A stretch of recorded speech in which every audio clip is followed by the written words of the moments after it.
이번 시간에는 2025년 6월 고1 학력평가 고전소설 홍계월전 설명 진행하도록 하겠습니다. 자, 먼저 앞부분의 줄거리를 살펴보도록 하겠습니다. 명나라 시절 홍시랑과 부인 양씨 사이에서 태어난 계월은 남장을 한 채 길러진다. 자, 여기서 시랑이라는 건 직책 벼슬의 이름이라고 보시면 되겠고, 홍이라는 성을 가진 사람과 양이라는 성을 가진 여자 두 사람은 부부관계겠죠. 그 사이에서 계월이라는 홍계월이라는 인물이 태어났고, 이 여자는 남장을 하면서 남자 옷을 입은 채로, 여자이지만 남자 옷을 입은 채로 자라게 된다라고 이해를 하시면 될 것 같습니다. 이후 장사랑의 난으로, 이건 반란이라고 보시면 되겠습니다. 장사랑이라는 인물이 반란을 일으켜서 부모와 헤어진 계월은 여공이라는 인물에게 구출된 뒤 이름을 평국이라 고치고 여공의 아들 보국과 함께 수학 공부를 하여서 과거에 장원급제를 한다. 그래서 여공이라는 인물은 이 소설에서 계월을 도와주는 조력자 역할을 하고, 이 여공의 아들 보국은 후에 이 계월과 결혼을 하게 되는 남편의 역할을 담당하게 됩니다. 이후 오랑캐가 침략하자 평국은 원수, 보국은 중군장이 되어서 이를 평정한다. 자, 여기서 원수라 함은 장군을 의미한다 라고 보시면 되겠고, 남편 보국은 중군장, 이 원수보다는 조금 낮은 계급의 장수가 되었다 라고 이해를 하시면 될 것 같습니다. 이후 평국이 여자임이 밝혀지지만 천자는 그를 벌하지 않고 보국과 결혼을 중매한다. 자, 여기서 천자라는 인물은 중국의 황제를 뜻합니다. 그래서 여성임에도 불구하고 이제 전쟁에 나아가서 많은 공을 세우고, 후에 남자가 아니라 여성임이 밝혀졌음에도 천자가 이 사람의 인물의 능력을 인정해가지고 벌을 하지 않았다라는 걸 알 수가 있겠습니다. 자, 그래서 앞부분의 줄거리는 소설 전체 흐름을 유추할 수 있는 부분이기 때문에 자세하게 꼼꼼하게 읽어야 되는 부분입니다. 그래서 꼭 한번 읽을 때는 정확하게 내용을 정리하면서 읽는 습관을 길러야 할 것 같습니다. 이때 남관장이 장계 보고서를 올리거든. 그러면 이 남관장이라는 장수가 천자에게 보고서를 올렸습니다. 천자가 깊이 뜯어보았다. 우왕과 초왕이 반역하여 지금 황성을 침범하려 합니다. 우왕과 초왕. 자, 여기서 이제 중국의 이제 관직 체계를 살펴보는 것이 중요한데, 천자가 가장 높은 지위에 있는 모든 나라를 다스리는 인물이고, 여기서 왕이라는 건 나라를 다스린다라기보다는 각 성, 각 지역을 다스리는 성주나 제후 정도로 이해를 하시면 좋을 것 같습니다. 그리고 황성은 황제가 있는 수도, 즉 조선으로 치면 한양, 지금 한국으로 치면 서울, 이런 의미로 해석을 하시면 될 것 같습니다. 우왕은 구덕지로 대원수를 삼고, 초왕은 장맹길로 선봉을 삼아 장수 천여 명과 군사 10만을 거느리고 쳐들어왔습니다. 호주 북쪽 지방의 10여 성으로부터 항복을 받고 형주자사 이왕태를 베고 마구 쳐들어오고 있습니다. 그래서 지금 우왕과 초왕이 황성을 침범하고 있고, 북쪽 지방과 형주 지방은 이미 패배한 상황이다. 되게 위태로운 상황이다라는 걸 알 수가 있겠죠. 소장의 힘으로는, 이 소장은 남관장을 얘기하겠죠. 이 힘으로는 방비할 길이 없어, 막을 길이 없어 소식을 올립니다. 원하건대 황상 천자께서는 어진 명장을 보내셔서 적을 막아주십시오. 그래서 이 노란색 밑줄 친 부분이 이제 이 남관장이라는 인물이 황제에게 편지, 보고서를 올린 이유다라고 보시면 되겠죠. 천자가 깜짝 놀라 조정의 모든 신하들과 의논했다. 우승상 정형태가 말했다. 이 도적은 좌승상 평국을 보내 막아야 합니다. 급히 평국을 부르십시오. 천자가 듣고 지그시 생각하다 말했다. 평국은 전에 세상에 나왔기에 불렀지만 지금은 귀중에 머물러 있는 여자인지라 차마 불러낼 수 없다. 어찌 전쟁터로 보내겠는가. 그래서 제안을 이제 했죠. 정형태라는 인물이 자수승상 편국을 전쟁터로 보내야 된다라고 했지만 황제는 반박을 하고 있습니다. 편국은 결혼한 아녀자라 부를 수 없다. 남녀 차별이라 볼 수는 없습니다. 이미 황제는 이 편국의 실력이나 인품 이런 것들에 감동을 하고 있는 상황이기 때문이죠. 그래서 은퇴를 해서 부를 수 없다 정도로 이해를 하시면 좋을 것 같습니다. 신하들이 말했다. 편국이 지금 귀중에 있으나 이름은 널리 펴져 있고 또한 장록을 벼슬을 거두지 않았으니 어찌 귀중에 있다 하여 꺼리겠습니까? 그래서 재반박을 하고 있습니다. 아직 벼슬이 남아있으니 은퇴한 것은 아니다. 부르자라고 제안을 하고 있습니다. 천자가 마지못해 급히 편국을 불러내었다. 이때 편국이 귀중에서 홀로 지내면서 날마다 시녀들과 함께 장교바둑으로 세월을 보내고 있었다. 사관, 이제 소식을 전하는 인물이라고 보시면 되겠죠. 이와서 천자가 부르는 명령을 전하자 편국이 깜짝 놀라 급히 여자의 옷을 벗고 관복으로 갈아입은 후에 사관을 따라 들어가 천자 앞에 엎드렸다. 천자가 매우 기뻐하며 말했다. 내가 귀중에 머문 후로 오래 보지 못하여 밤낮으로 보고 싶더니 이제 너를 보니 매우 기쁘다. 내가 덕이 없어 지금 오나라와 초나라의 양국이 반역하여 호주 북쪽 지방을 쳐서 항복을 받고 남관을 해치고 황성을 침범한다고 하니 경은 나라와 조정을 평안케 지키도록 하라. 그래서 자신의 덕이 부족함을 자책하면서 편국이 나서서 위기에서 나라를 구해줄 것을 부탁하고 있습니다. 편국이 엎드려 아뢰었다. 신첩이 외람다기에 폐하를 속이고 높은 벼슬을 받아서 영화롭게 행복하게 지내기를 항송합니다. 신첩의 죄를 용서하시고 이처럼 사랑하시니 신첩이 비록 어리석지만 힘을 다해 성은의 만분의 1이나 갚고자 합니다. 임금의 은혜란 뜻입니다. 폐하는 걱정하지 마십시오 하면서 자신의 지난 날을 용서해준 천자의 은혜를 갚고자 한다라고 대답을 하고 있습니다. 천자가 매우 기뻐하며 즉시 천병만마 1000명의 병사와 10,000마리의 말을 뽑아서 모으도록 했다. 삼나무에 지으시고 원수가 친히 붓을 잡아 보국에게 명령하기를 적병이 급하니 중군은 급히 대령하여 군령을 어기지 말라 하였거늘 보국이 편지를 보고 분함을 이기지 못하여 부모께 여쭈었다.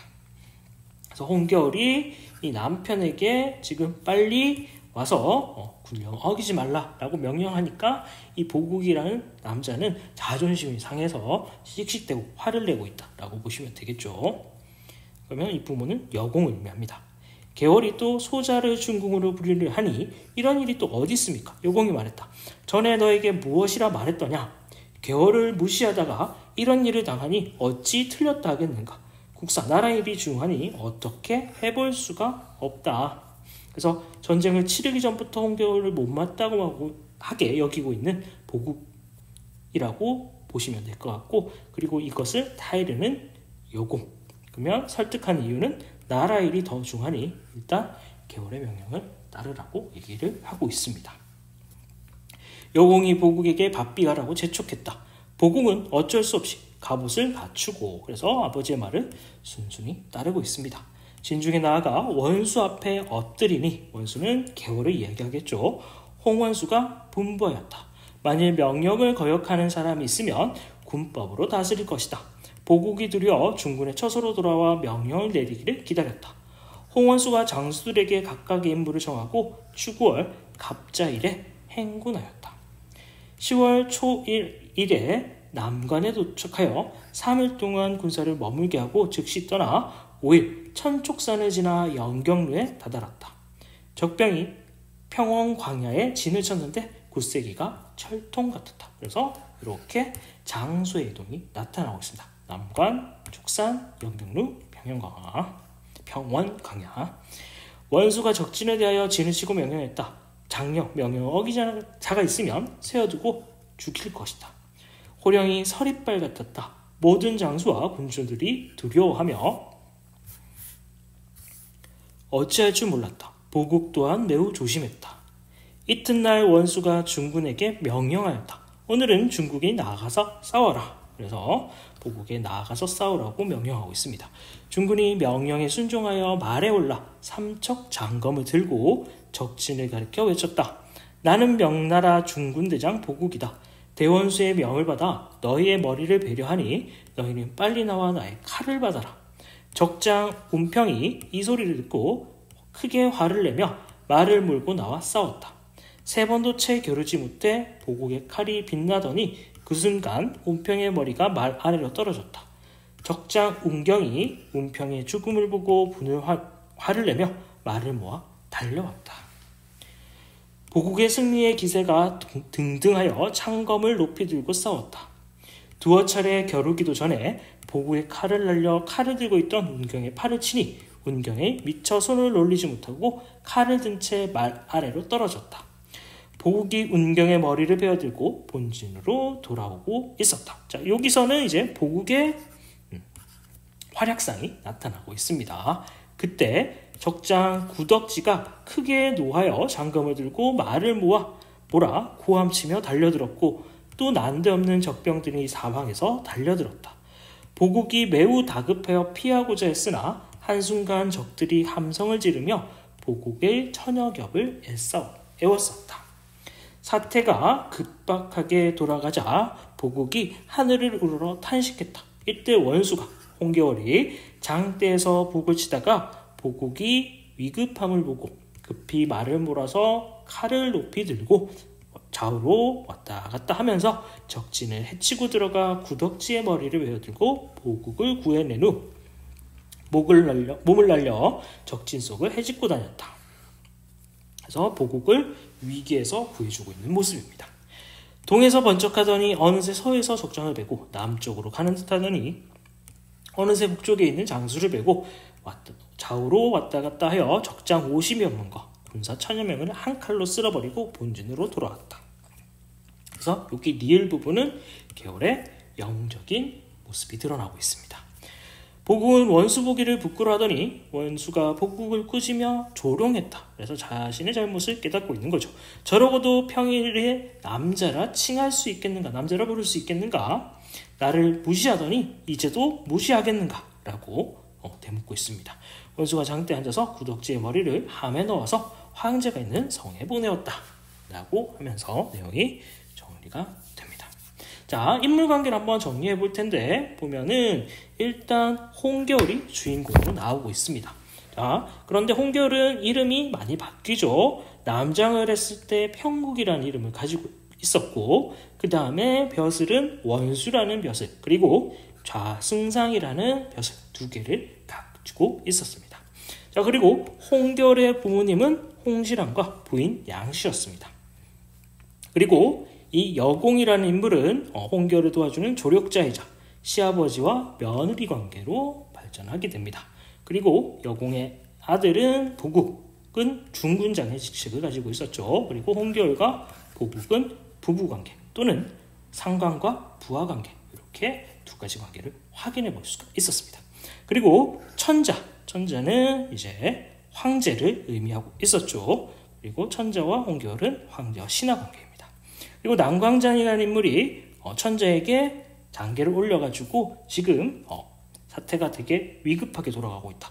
오왕과 추왕이라는 인물이 반역을 일으켜서 지금 되게 위태롭다라는 걸 알려주고 있었습니다. 그래서 천자가 고민을 하고 있었죠. 홍겨울이라는 인물이 이미 은퇴를 해서 귀중으로 돌아간 상태니까 부를 수 있을까라고 고민하고 있을 때 정현태라는 우승상이 홍겨울을 다시 관직에 부를 것을 제안하고 있었습니다. 이렇게 정리하시면 되고 그래서 천지아가 사관에게 명령하여서 홍겨울을 다시 관직으로 황성으로 불러들이게 된다라고 보시면 될 것 같습니다. 자, 그리고 오왕과 초왕은 반역을 일으킨 인물이고 오왕의 신하로는 구덕지 그리고 초왕의 신하로는 장맹길이 있었습니다. 그리고 운평과 운경은 최초에 보국과 맞서 싸우다가 죽임을 당하게 되죠. 그러다가 구덕지가 보국을 위험에 빠뜨리자 홍겨울이 다시 나타나서 구덕지를 해치우면서 남편 보국을 구해주는 모습이 나타나고 있었습니다. 자, 그러면 문제를 통해서 내용을 조금 더 자세히 살펴보도록 하겠습니다. 윗글에 대한 설명으로 가장 적절한 것은 1번 고사, 옛 이야기를 끌어들여서 인물 간의 갈등의 양상을 제시하고 있다. 양상은 모습이라고 보시면 되겠습니다. 근데 이 소설은 고사인용이 나타나고 있지 않습니다.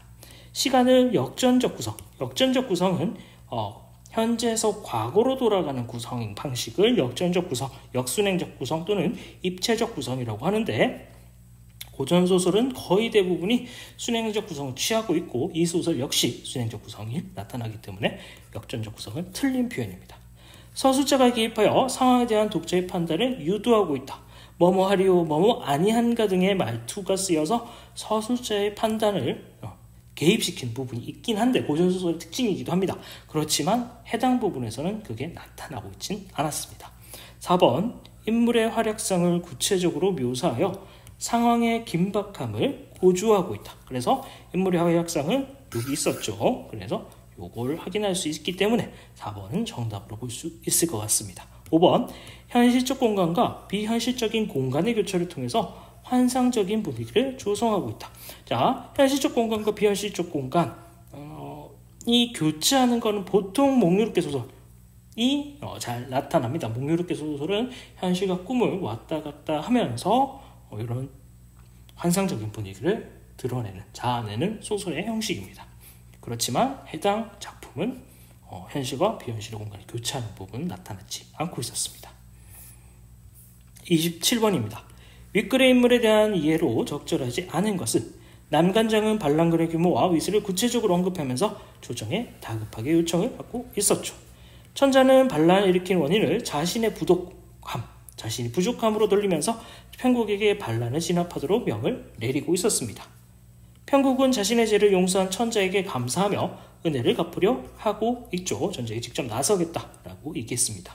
6번 여공은 사적인 일보다 공적인 일을 중시하며 보국이 개월의 명령을 따라야 한다라고 판단했다. 그래서 일단 우선 전쟁에 나아가라라고 보국을 설득하는 부분이 나타나고 있었습니다. 5번 보국은 개월의 지시를 두둔하는 여공의 말에 불만을 표출하고 있다. 불만은 나타나 있지 않았죠. 아버지의 말을 순순히 따라서 전쟁에 출정하는 모습이 보였습니다. 28번입니다.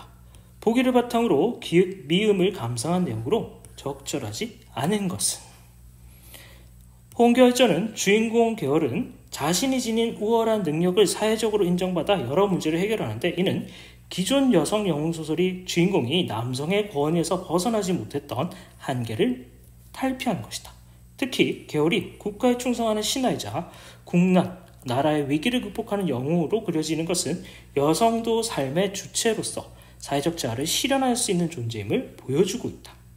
또 한 여성의 사회 진출이 제한되었던 당대 남성 중심의 사회적 현실과 제도에 대한 비판도 담고 있다. 한편 이 작품에서 등장하는 남성들은 조선시대 통념적인 일반적인 남성상과 달리 권위적이지 않으며 나약한 모습도 그려지고 있다. 권위적이지 않다는 건 여공이나 천자를 통해서 확인할 수 있고 나약한 모습은 보국을 통해서 확인해 볼 수가 있을 것 같습니다. 그래서 정답은 5번이 틀렸는데 미음 여자라는 이유로 전쟁터에서 자신을 무시한 보국을 계월이 조롱하는 장면으로 라고 나와 있는데 전쟁터에서는 보국이 계월을 무시하는 장면이 나타나 있지 않았습니다. 이 해당 부분에서 나타나 있지 않고 무시했다는 걸 유추할 수 있는 구절만 나오고 있었죠. 그렇기 때문에 5번이 틀렸다라고 정의를 해볼 수가 있을 것 같습니다. 자, 이상으로 2025년 6월 9일 학력평가 홍계월전이라는 고전소설 설명 진행하였습니다.